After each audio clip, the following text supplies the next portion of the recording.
김정은 제1위원장이 최근 새 전용기를 직접 모는 모습을 공개했습니다. 아버지인 김정일과는 달리 비행기에 유독 애착을 보이는 이유가 뭘지 전옥현 전 국정원 1차장과 분석해봅니다. 안녕하십니까? 네, 안녕하십니까?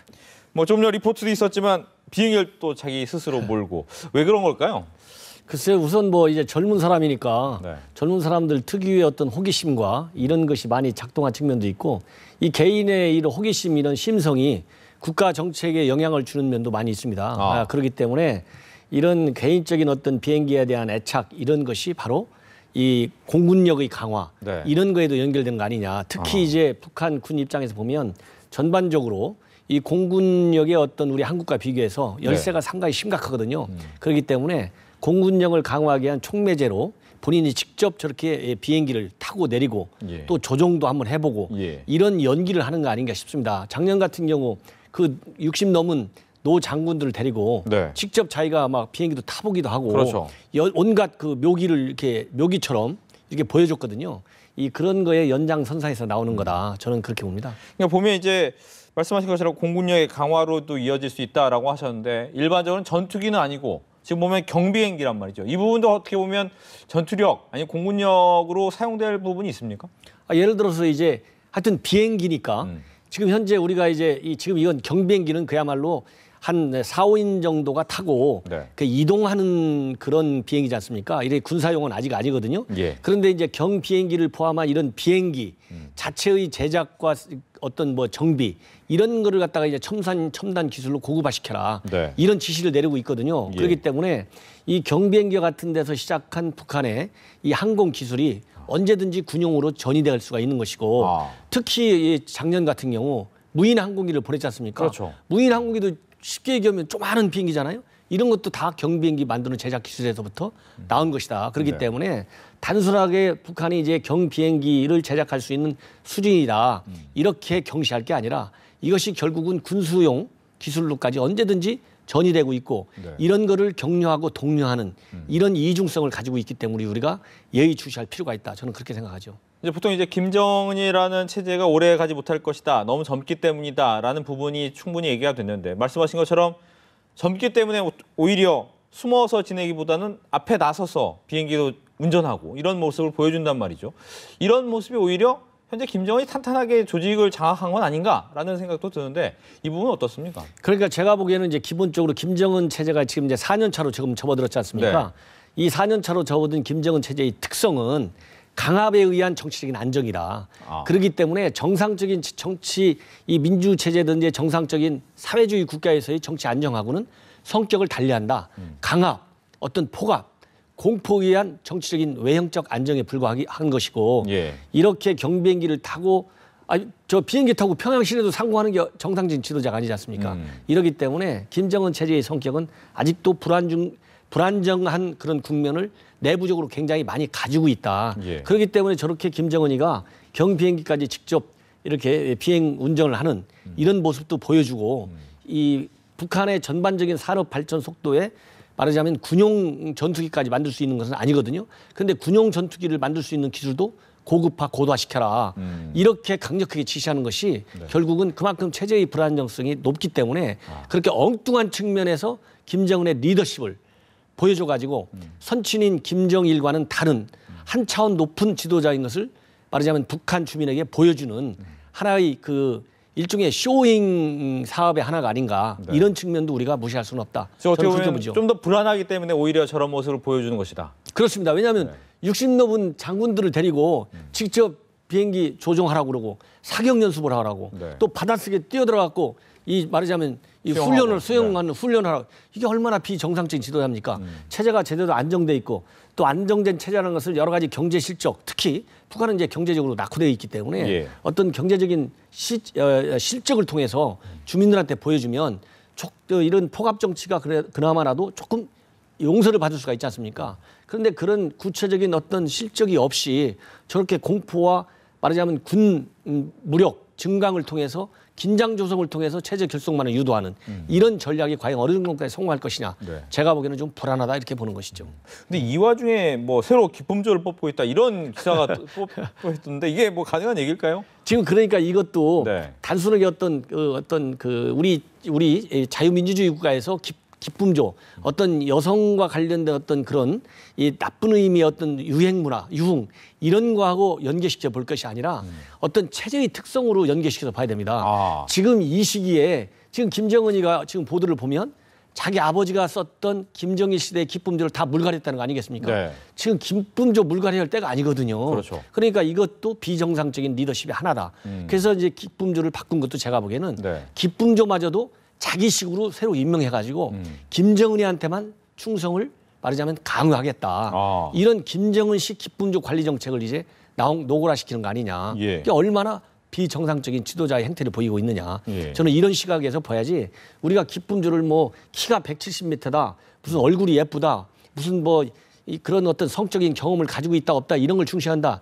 이런 흥미 위주로 기품조 문제를 지금 언론에 나오는 분석하는 것은 지나치게 이게 좀 이 지엽적인 분석이 아니냐 저는 그렇게 보는 것이죠. 그렇다면 초반에 이제 장성택, 최영도 역시 이 기품조와 관련됐을 것이다라는 설이 있었지 않습니까? 그렇습니다. 이 부분 가능할까요? 충분히 가능하죠. 그거는 그냥 어떤 북한의 기품조 운영 실태에서 오는 고위 지도자들과의 어떤 행태를 연계시켜서 추론한 것이 아니라 장성택, 김정일이도 마찬가지입니다. 네. 김일성이도 마찬가지고 북한 정치 체제의 가장 큰 특성 중에 하나는 기품조와 함께 생활하고 있다는 겁니다. 예. 예를 들어서 최용해 지금 얼마나 셉니까?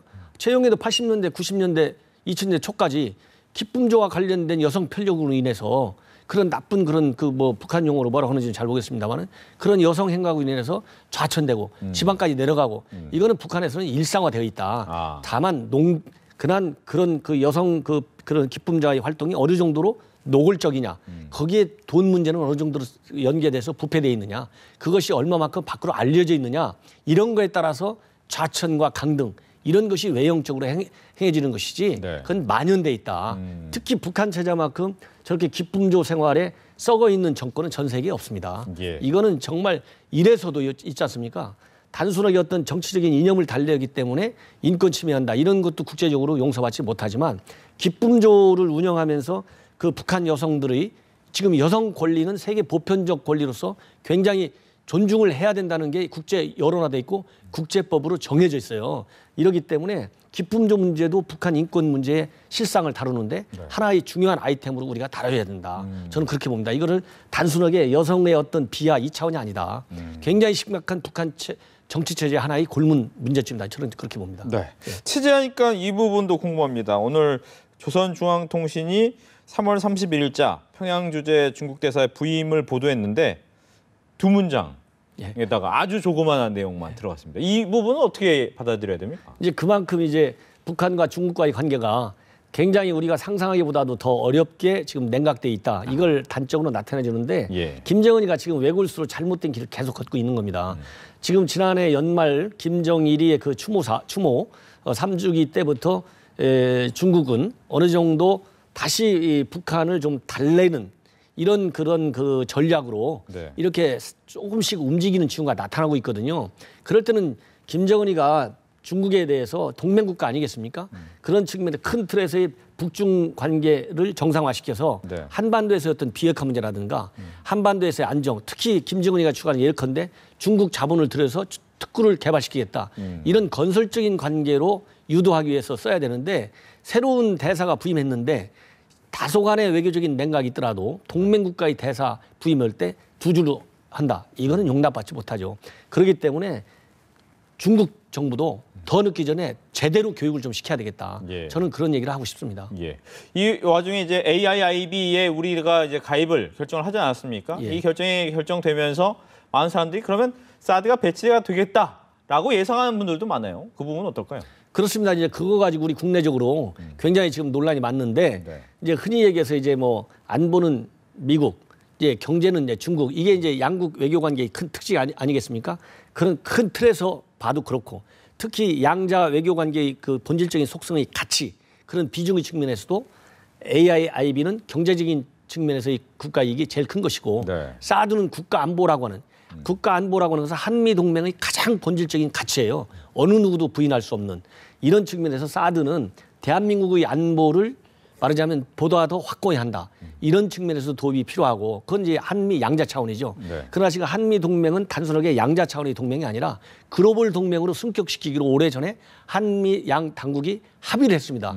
그러면은 사드는 단순하게 일본과 한국에만 배치하는 게 미 안보 전략상 좋다는 게 아니고 전반적인 미국의 글로벌 스트래티지 차원에서 배치를 지금 검토하고 있고 실제로 배치되어 있는 지역도 있지 않습니까? 그러면 한미 동맹이 글로벌적인 확장적 성격을 가지고 있거든요.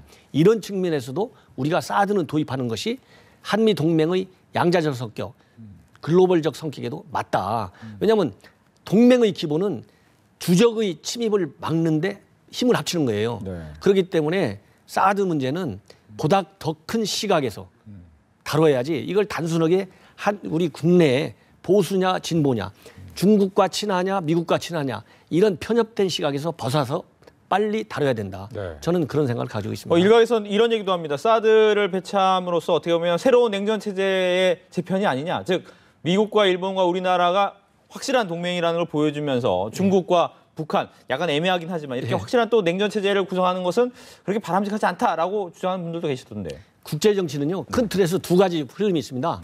낭만주의가 있고 현실주의가 있어요. 예. 낭만주의가 도덕적 룰을 바탕으로 하는 것이고 현실주의는 파워를 하는 거예요. 파워의 가장 기본은 밀리터리 파워입니다. 네. 그다음에 이제 경제적인 파워도 있겠죠. 그러나 동북아에 있어서의 냉전 구조는 이미 시작이 됐다. 이거를 돌릴 수가 없습니다. 왜 못 돌리냐? 북한의 핵이 지금 현실화되어 있어요. 북한은 사실상의 핵 무장 국가입니다. 그렇기 때문에 이미 냉전 체제로 돌입해 있고 이 냉전 체제가 우리의 안보를 직접적으로 우회를 가하는 구조로 말하자면 바꾸지 않도록 하기 위해서는 사드를 도입해야 된다. 네. 사드를 도입하는 것이 냉전이 가장 위험한 것은 바로 뭐냐? 전쟁을 일으킬 수 있는 거거든요. 그렇기 때문에 냉전 체제가 더 나쁜 방향으로 대한민국의 안보를 위협하는 방향으로 막기 위해서는 사드를 도입해야만 되는 것이고 사드가 도입이 돼 사드는 요격 무기입니다. 공격 무기가 아니거든요. 그렇기 때문에 이게 동북아에서 새로운 냉전의 원인이 사드가 아니라 동북아 모든 군비 경쟁의 원인은 북한의 핵이고 북한의 핵을 다루지 않은 중국한테 제1차적 책임이 있고 그다음에는 육자회담 당사국 모두가 책임이 있습니다. 예. 그래서 지나치게 냉전 구조를 의심해가지고 불안에 떨어가지고 사드를 안 한다? 그야말로 그러면 냉전의 하약으로 한국을 제물로 바치는 겁니다. 우리가 어떤 길을 택해야 되겠습니까? 그래서 사드는 굉장히 시급하다. 저는 그렇게 보죠. 알겠습니다. 이렇게 전옥현 전 국정원 1차장과 이야기 나눠봤습니다. 오늘 이야기 잘 들었습니다. 네, 감사합니다.